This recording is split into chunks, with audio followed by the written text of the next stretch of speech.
और पदार्थ में पृथ्वी, आकाश, जल, वायु, अग्नि के अलावा टाइम, स्पेस, दिक और काल, मन और आत्मा को भी सब्सटेंस में सम्मिलित करते हुए पूरी भौतिक पदार्थों की उद्भव की व्याख्या की गई है। एक प्रयास, मैं नहीं कह रहा हूं को अंतिम प्रयास है, लेकिन 2500 साल पहले भारत में उस फिजिक्स के ज्ञान की परंपरा, फ्रेमवर्क शुरू हो गया था जो यूरोप में 17वीं शताब्दी में प्रारंभ होता है। जो एस्ट्रोनॉमी की बात कोपरनिकस, गैलीलियो, ब्रूनो 16वीं शताब्दी में करते हैं अंत में, वह हमारे ऋग्वेद के तीसरे मंडल के मंत्रों में बार बार कहा गया है कि पृथ्वी सूर्य के चारों ओर भ्रमण करती है और अपनी कक्षा में भ्रमण करती है। यह हमारा कोर इसेंस था। मैथमेटिक्स, अगर हम पूछते हैं कि मैथमेटिक्स कहां से प्रारंभ होता है, तो लोग कहेंगे नंबर सिस्टम आया, अरबिक नंबर सिस्टम। और ज्योमेट्री कहां से शुरू हुई है, तो पाइथागोरस, यही पढ़ाते हैं। नितांत झूठ है। पाइथागोरस ठीक है, ज्योमेट्री पाइथागोरस ने ग्रीक में विकास किया, बिल्कुल सही है। ईसा के 400 साल पहले प्रारंभ होता है वहां से। वो ज्योमेट्री को गाडोमीटर कहता है कि ईश्वर को जानना है तो ब्रह्मांड और ईश्वर एक ज्यामिति आकार है। उसकी किताब है गाडोमीटर, उसको मैं पढ़ने का मौका मिला मुझे ज्ञान वर्धन करने के लिए अपना।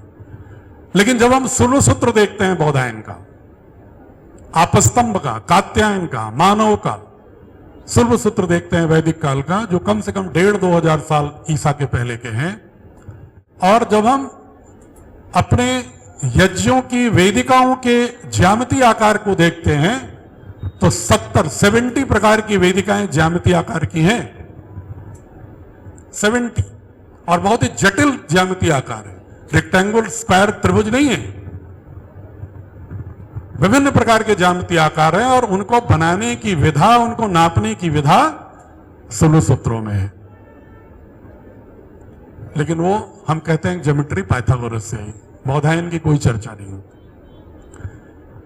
लैप्लास, इतना बड़ा जो लैप्लास लॉ पढ़ा होगा आपने फिजिक्स में, लैप्लास खुद कहता है कि नंबर सिस्टम का जो 10 सिंबल्स हैं 0 से लेकर 9 तक, इसका विकास भारत में हुआ।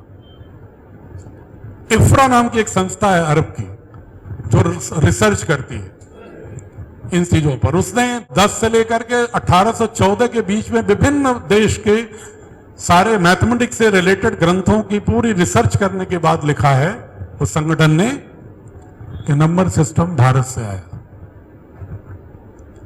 अलबुर्नी जो 1030 में 11वीं सदी में भारत में आता है, उसने खुद लिखा है कि हम अपने यहां अर्थमेटिक को, अंकों को अक्षरों के रूप में लिखते थे, प्रतीकों के रूप में लिखने की जो नई पद्धति है 10 सिंबल्स की, ये हिंदुस्तान से, भारत से आया हुआ। अलबुर्नी भी लिखता है, लेकिन अभी भी हम किताबों में पढ़ते हैं कि अरबिक सिस्टम है। बहुत सारे लोग उदाहरण देते हैं, आपसे भी बहुत सवाल पूछेंगे जब आप चर्चा करें ज्ञान परंपरा कहेंगे तो साइंस था तो टेक्नोलॉजी क्यों नहीं थी। बहुत सारे लोग ये भी सवाल उठाते हैं। हमने उनसे कहा कि आपने गहरे में जाने की कोशिश किया है क्या?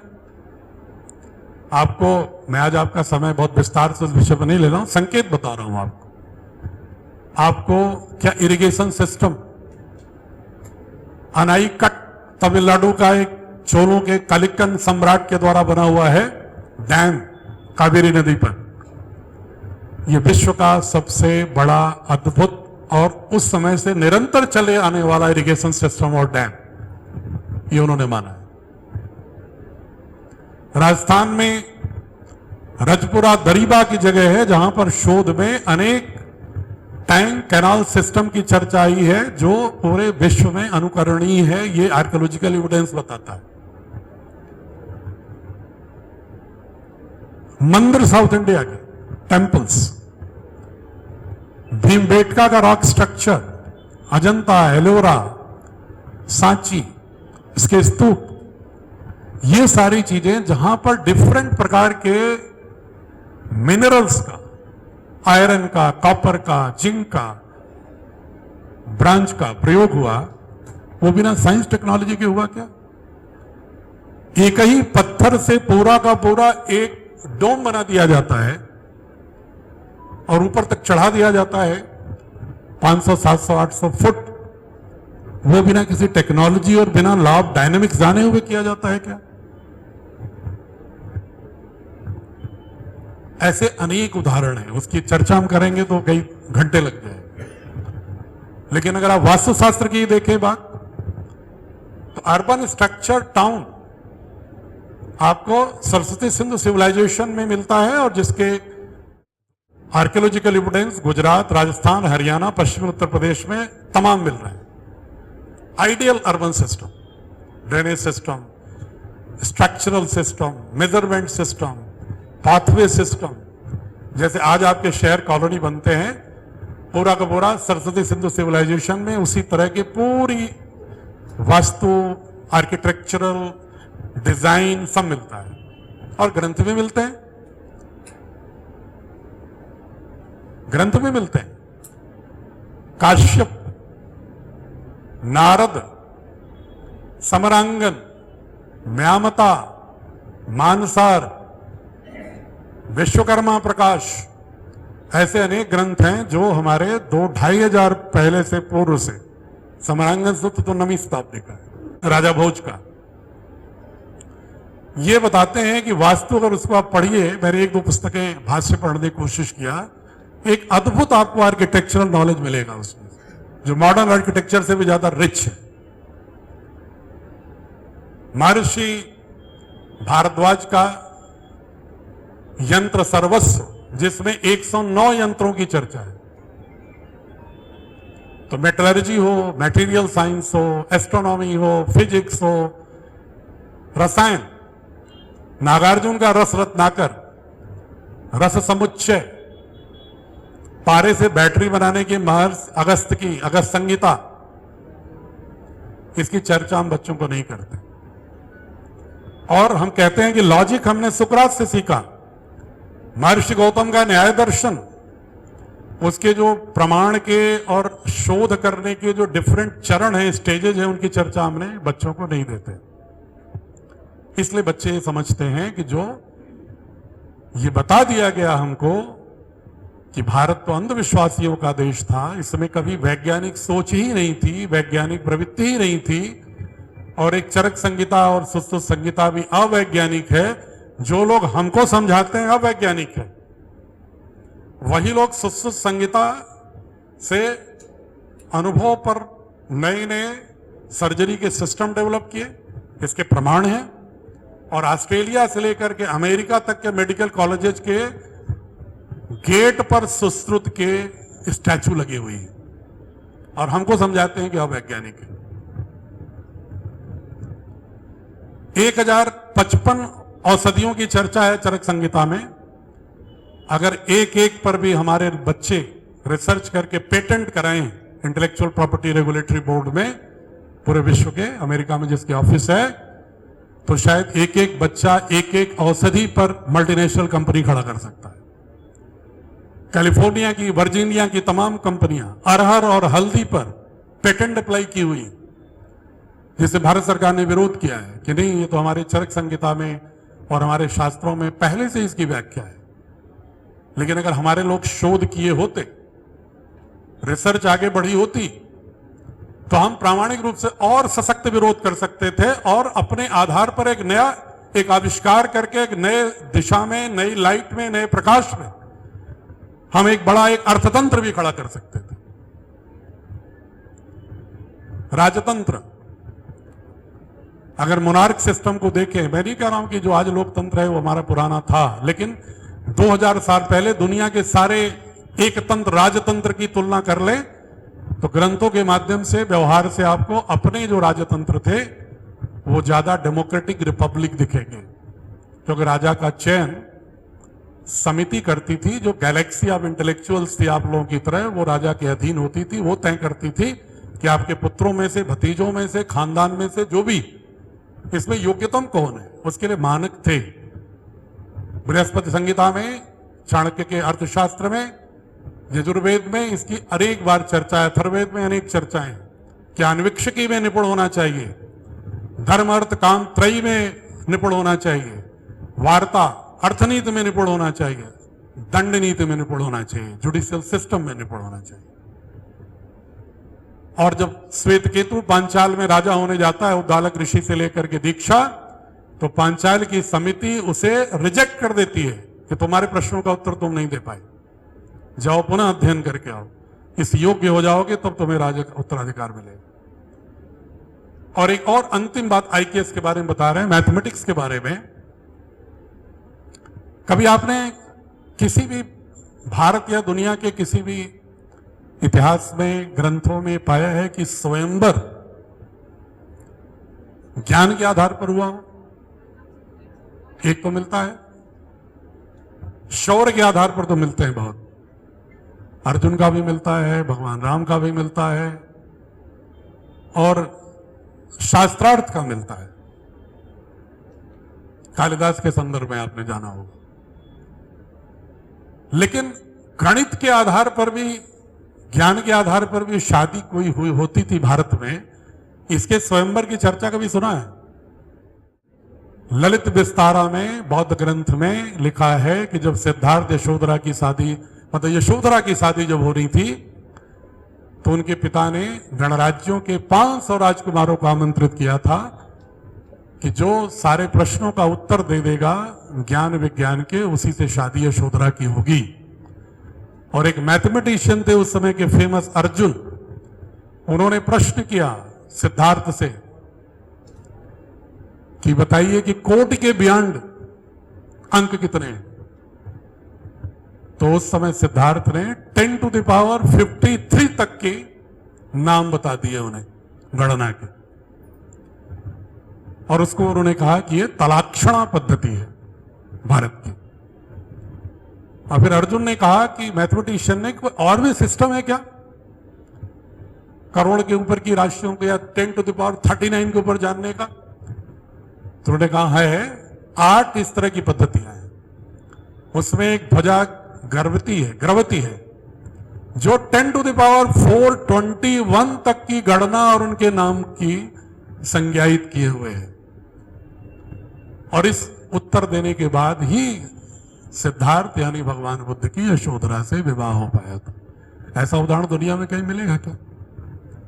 और उस देश को लोग कह देते हैं ये तो सांपों और सपेरों का देश, अंधविश्वासियों का देश, जहां चरक संहिता, सुश्रुत संहिता जैसे ग्रंथ हो मेडिकल साइंस में, हमारी एस्ट्रोनॉमी के बृहद संहिता से लेकर के सूर्य सिद्धांत से लेकर के अनेकों ग्रंथ हो, उनके बारे में ये कह दिया जाए कि तो अंधविश्वासियों का देश है, वैज्ञानिकों का देश है।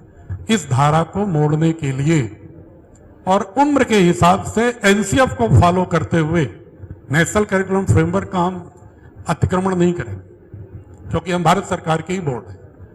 पतंजलि योगपीठ को भारत सरकार ने एक ड्यू प्रोसेस के तहत एक स्पॉन्सरिंग बॉडी के रूप में नियुक्त करते हुए पूज्य स्वामी रामदेव को अधिकृत किया कि आप इसका संचालन और वित्त पोषण करिए।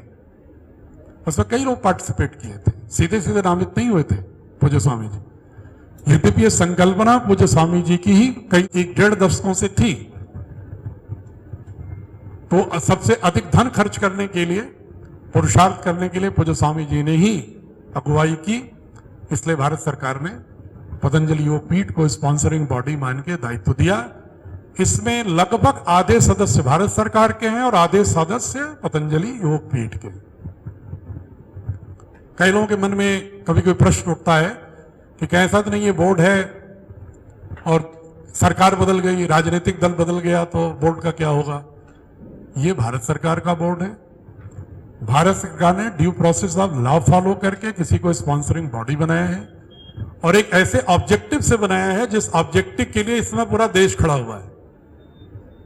अब वो वक्त नहीं है, अब पूरा देश भारतीय संस्कृति, भारतीय ज्ञान परंपरा के लिए अंदर से उसके मन में चेष्टा, इच्छा जागृत है। प्रत्येक व्यक्ति चाहता है कि उसका बच्चा संस्कारित हो, भारतीय ज्ञान परंपरा से अभिसंचित हो, आधुनिक विज्ञान का सामर्थ्य के साथ साथ भारतीय दृष्टिकोण हो, global citizen with Indian orientation हो, यह प्रवृत्ति लगभग 90% भारतवासियों में एक स्वर से खड़ा हो गया। इसलिए इस बोर्ड के उद्देश्य, इसकी प्रगति यात्रा को कोई राजनीतिक रूप से भी साहस नहीं करेगा। क्यों? क्योंकि इसमें राजनीति है ही नहीं, इसमें भारतीय संस्कृति है, भारतीय ज्ञान परंपरा है, और हम कोई झूठी ज्ञान परंपरा नहीं डालेंगे, किसी एक पंथ को नहीं डालेंगे। भारत के समूची सांस्कृतिक यात्रा और उसके समस्त पड़ावों और उसके संश्लेषण पर जोर देंगे हम, विभाजन पर नहीं, सिंथेसिस पर, कि कैसे हम एक भारत के रूप में खड़े हों, विखंडन नहीं, अखंड भारत। उसके लिए हमें जितने भी फॉल्ट लाइन्स समाप्त करनी है और जहां जहां एकता के सूत्र तलाशने हैं, उसके आधार पर एक भारत की पीठिका को खड़ी करनी है, यह बोर्ड का उद्देश्य। और यह बोर्ड भारत सरकार ने पहली बार नोटिफाई करके, और किसी बोर्ड को उन्होंने इस रूप में नोटिफाई नहीं किया, आप इसको चेक कर सकते हैं कि जो भारत सरकार की संस्था ने सीधे किसी बोर्ड को देश के नेशनल बोर्ड और सभी स्टेट बोर्ड के इक्विवेलेंस घोषित कर दिया। अभी तक जितने बोर्ड हैं, स्टेट बोर्ड और सीबीएसई के बीच में जो इक्विवेलेंस है, सारे बोर्डों के म्यूचुअल इक्विवेलेंस, वो कोप्से करता है। कोप्से एक private organisation, it is never mandated by government of India to grant equivalence. Over the time, historically, it has achieved that status informally. अनौपचारिक रूप से स्टेटस पा गया है, अभी भी कोई लिखित मैंडेट उसके लिए नहीं है। भारत सरकार ने पहली बार, चूंकि मैं भी प्रशासनिक सेवा में रहा हूं, अनुभव जानता हूं, तो मैंने अनुरोध किया कि मैं किसी कोप से, प्राइवेट ऑर्गेनाइजेशन से इक्विवेलेंस नहीं लूंगा, उसके रहमो कर्म पर ही रहना है। आपने बोर्ड बनाया है भारत सरकार ने, तो कृपा करके आप ही नोटिफिकेशन करिए, ये सारे बोर्डों के समकक्ष है, ताकि वो ज्यादा प्रामाणिक हो। आप ही नोटिफिकेशन कराइए यूजीसी से, आईसीटीयू से, सभी कॉलेजेस, यूनिवर्सिटीज और सारे टेक्निकल कॉलेजेस को, सारे चीफ सेक्रेटरीज को, सारे स्टेट गवर्नमेंट के, कि ये प्राइवेट गवर्नमेंट सर्विसेज के लिए सर्टिफिकेट मान्य होगा। ये सारे जारी हो गए और सभी राज्यों में इसकी प्रक्रियाएं प्रारंभ हो गई हैं। अभी हम ही इसको प्रोसेस इसलिए नहीं शुरू कर रहे थे कि पहला सवाल कोई भी करेगा, how you are different from others. तो ये एविडेंस से प्रूव हो सकता है, भाषण से तो नहीं होगा। तो एविडेंस क्या आएंगी? टेक्स्ट बुक, सिलेबस, कैरिकुलम, वहां से ही प्रारंभ होगा। और इसलिए हमने कहा कि जब तक हम कुछ पुस्तकें तैयार न कर लें, तब तक हम इसको, यात्रा को एफिलिएशन या एसोसिएशन की प्रारंभ ना करें। फिर भी हमारे 15-20 स्कूल हो गए जिन्होंने जिद किया कि नहीं, हमें कर दीजिए, हम बिल्कुल आश्वस्त हैं। लेकिन अगर आप हमारी किताबें प्रयोग के तौर पर ही, जैसे एनसीईआरटी के अलावा आप प्राइवेट पब्लिशर की कुछ किताब चलाते हैं, आप एक बार इन किताबों को चला करके देखिए प्रयोग के तौर पर, जो आपके सुझाव आएंगे। मैंने पूरी फिलॉसफी इसलिए बताई कि अगर कहीं कोई आपको लगता है कि इसमें कमी रह गई, कि नथिंग इज परफेक्ट, आप सभी को, पूरे भारतवासियों को, शिक्षाविदों को हमारे साथ सहयात्री होना पड़ेगा, को ट्रैवलर होना पड़ेगा इस जर्नी में। जब तक आप को ट्रैवलर नहीं होंगे हमारे साथ, एक पिच पे नहीं आएंगे, एक फ्रीक्वेंसी पे नहीं आएंगे और एक दूसरे को परामर्श देके, वार्ता करके, संवाद करके उसको और परफेक्शन की ओर नहीं ले जाएंगे अपने सिलेबस और टेक्स्ट बुक को, तब तक ये मुहिम, अभियान पूर्णता की ओर नहीं होगा। तो इसलिए हम आपका आह्वान करते हैं कि आप एक बार हमारी पुस्तकों को देखिएगा। और मैं, आदरणीय डॉक्टर परमिंदर गुलिया जी हैं, एसपी सिंह साहब हैं, अशोक त्यागी जी हैं, इन सभी लोगों को वो नंबर उपलब्ध हैं, वो एड्रेस उपलब्ध हैं। हम आपके जो, अगर कोई आपके प्रतिनिधि होंगे तो उनको भी हम सारा अभी शेयर करा देंगे।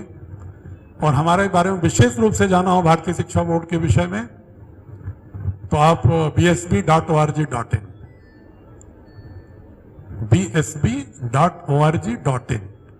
उस पर अगर आप जाके विस्तार से देखेंगे तो आपको सारी ऑब्जेक्टिव, सारी प्रणाली आपको मिलेगी। हम पूर्णतः वैधानिक हैं, हम पूर्णतः सांस्कृतिक हैं, हम पूर्णतः संवैधानिक हैं, हम पूर्णतः भारतीय दृष्टिकोण से आधुनिक दक्षताओं से संपृक्त युवा के निर्माण के लिए कृत संकल्पित हैं और हम भारत को उस रूप में देखना चाहते हैं, युवाओं को, बच्चों को, क्योंकि अवचेतन मस्तिष्क ही सॉफ्टवेयर जो बन जाता है जिंदगी भर वही चलाता है। हम हायर एजुकेशन को उतना टारगेट नहीं करना चाहते शिक्षा की अभिनव क्रांति में जितना स्कूल एजुकेशन। हमारे मध्य में जो शिक्षक शिक्षिकाएं प्रधानाचार्य हैं इस बात को अनुभव कर सकते हैं कि ये संस्कार में तो कहा जाता था, लेकिन अब चूंकि मैं फिजिक्स का विद्यार्थी होने के नाते लेटेस्ट रिसर्चेज भी पढ़ता रहा हूं, नौकरी के दौरान भी पढ़ता रहता था, अपडेट करता रहता था अपने आप को। एक बायोफिजिक्स की रिपोर्ट है, बायोलॉजी और फिजिसिस्ट की ज्वाइंट रिपोर्ट है कि बच्चा 0 से 4 उम्र तक अल्फा एनर्जी वेव्स होता है, 5 से लेकर के 8 साल की उम्र तक थीटा होता है, 8 से लेकर के 12 तक बीटा होता है और 12 से 16 तक gamma. 4 domains of energy waves. तो उन्होंने कहा कि अगर इस ग्रुप में जो सबसे कम उम्र होती है उसमें सब्सेप्टिबिलिटी ज्यादा होती है, इंफॉर्मेशन रिसीव करना, हमारे जो सेल्स बॉडी के मोर देन 39 ट्रिलियन सेल्स जो इंफॉर्मेशन लेते हैं उसकी जो प्रोसेसिंग होती है, जो काइनेटिक एनर्जी क्रिएट होती है बॉडी के अंदर साइटोप्लाज्म में, वो उसकी प्रोसेसिंग की गति सुनकर के आप दंग रहेंगे कि छोटे बच्चों का 1 सेकंड में 20 लाख सूचनाओं को प्रोसेस करते हैं। कितना करते हैं? 20 लाख 1 सेकंड। ये साइंटिफिक रिसर्च है 2006 की। और जो कॉन्शियस माइंड है वो 1 सेकंड में करता है सिर्फ 40। हम छोटे बच्चे जो होते हैं 2 साल 3 साल 4 साल के, जो हमारी मातृशक्ति है वो ज्यादा अनुभव कर सकते हैं, हमें कभी वो बोल नहीं पाता, उत्तर नहीं दे पाता, रिस्पॉन्ड नहीं करता है उस रूप में, तो हम समझते हैं कुछ नहीं समझ रहा है। ऐसा नहीं है। वो रिसर्चेज बहुत सारी आ चुकी हैं। अभिमन्यु की कथा में अतिरंजना किसी को लग सकती है, लेकिन उसके संकेत वैज्ञानिक शोध में भी आने लगे कि मां के गर्भ से ही बच्चा इन्वायरमेंटल सिग्नल रिसीव भी करता है, प्रोसेस भी करता है, सबकॉन्शियस उसका उसके अनुसार गठित भी होता है। और कॉन्शियस माइंड जब कुछ भी बने, जिंदगी को ड्राइव करता है सबकॉन्शियस माइंड। इसलिए बहुत बड़े बड़े संत भी कभी कभी बड़े ऐसी घटनाएं कर जाते हैं कि सालों जेल रहते हैं। क्यों? क्योंकि उनका सबकॉन्शियस माइंड अपराध करा देता है। जब तक वो सोचता है कॉन्शियस माइंड कि नहीं करना है नहीं करना है, तब तक सबकॉन्शियस उनसे अपराध करा देता है। हमें सोचते हैं कि सत्य में बोलना चाहिए, लेकिन अगर सबकॉन्शियस में गलत एल्गोरिदम है तो हम झूठ बोल देंगे, बाद में जरूर सोचेंगे यार क्यों बोल दिया मैंने अनावश्यक। तो ये जो एल्गोरिदम है आर्टिफिशियल इंटेलिजेंस नहीं, नेचुरल इंटेलिजेंस की, वो एल्गोरिदम डेवलप होता है गर्भ से लेकर के 14 साल तक पूरी तरह से। और उसी उम्र के बच्चों में यदि हमने भारत की संस्कृति, भारत के दृष्टिकोण, भारत का मूल्यबोध, भारत के प्रति गौरव, वैज्ञानिक टेम्परामेंट, साइंटिफिक टेम्परामेंट, विज्ञान के प्रति सोच, वैज्ञानिक दृष्टिकोण, विज्ञान के प्रति दक्षता का भाव नहीं डाला, तो हम कहीं न कहीं अगली पीढ़ी के साथ अन्याय करेंगे। इन्हीं शब्दों के साथ बहुत समय लिया आपका, आपने बहुत ही धैर्यपूर्वक सुना, उसके लिए आपको बहुत ही कृतज्ञतापूर्वक आपके अंदर अवस्थित ईश तत्व को प्रणाम करता हूं।